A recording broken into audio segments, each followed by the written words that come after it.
Gunung Budak yang terletak di Tulungagung, Jawa Timur, menyimpan kisah peradaban Islam yang jarang diketahui.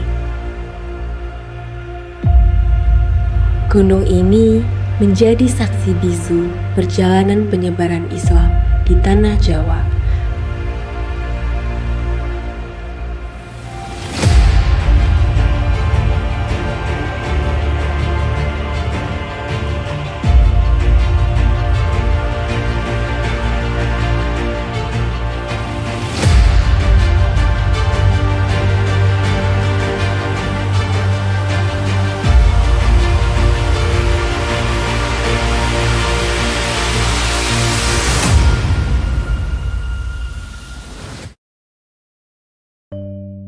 Nama Gunung Budak itu terkenal karena ada kesenian ketoprak di Tulungagung. Kelompok ketopraknya namanya Siswa Budoyo, sutradara ketopraknya namanya Pak Siswondo HS almarhum. Jadi nama Joko Budak atau nama Gunung Budak itu muncul ya pertama kali di tema ketoprak itu tadi, di mana ada seorang tokoh namanya Joko Tawang yang kemudian karena bertapa dan tidak panggil ibunya tidak menjawab, akhirnya dia dikutuk menjadi batu. Ya, jadi itu adalah improvisasi seorang sutradara di dalam membuat tayangan kesenian. Apakah itu faktanya ada atau tidak, juga tidak ada data-data berukur. Dengan ketinggian sekitar 585 meter di atas permukaan laut, Gunung Budak tidak hanya menjadi destinasi pendakian, tetapi juga menyimpan jejak sejarah yang berharga. Di lereng gunung terdapat peninggalan sejarah berupa makam tokoh penyebar Islam yang konon adalah wali dan ulama dari abad ke-15 dan ke-16. Makam petilasannya Sayyid Alwi itu ya. Sayyid Alwi itu adalah adiknya Syekh Jumadil Kubro sepuh. Syekh Jumadil Kubro itu ada 3 kan. Syekh Jumadil Kubro 1 itu di Troloyo Mojokerto sana. Dia dari India kemudian ke Sri Lanka, dari Sri Lanka kemudian ke Jawa. Dan ketika usia tua beliau lebih memilih mensiarkan Islam di Gunung Budak ini.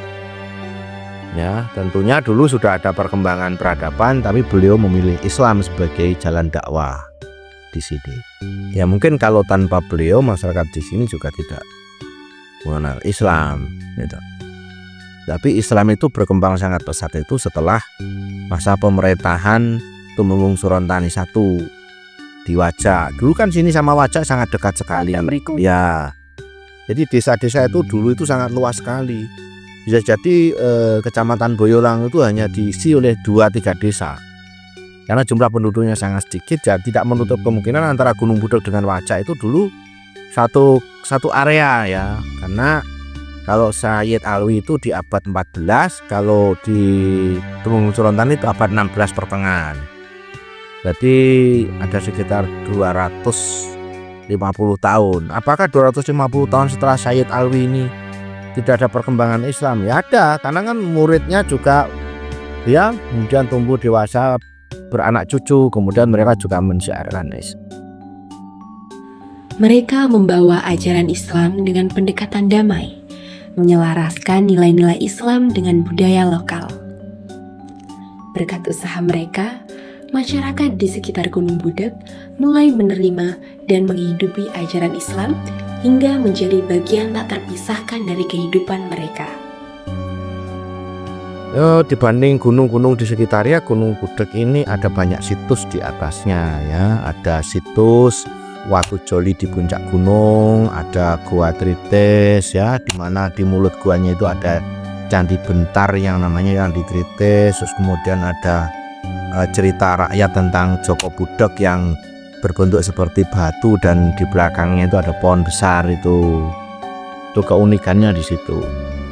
Ya karena adanya aktivitas orang yang berkunjung ke Gunung Budak, secara otomatis ada perkembangan ekonomi ya, aspek sosial, kemudian juga peningkatan ekonomi otomatis berdampak pada peningkatan pendidikan, kualitas pendidikan ya. Kemudian bertemunya banyak orang di satu tempat juga menggerakkan ekonomi. Nah, magnetnya adalah gunung. Bertukar pikiran, bertukar usaha, bertukar informasi, ya jual beli dan sebagainya bisa di titik di Gunung Budak ini dengan dibangunnya peradaban yang sudah kita bangun sejak tahun 2011 ya di sini. Kini, Gunung Budak menjadi simbol dari peradaban Islam yang kokoh dan damai di Jawa Timur.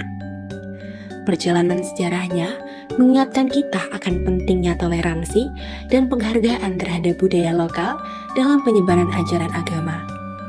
Warisan ini patut dijaga dan dilestarikan sebagai bukti keberagaman Islam di Indonesia yang tumbuh dalam damai dan harmoni.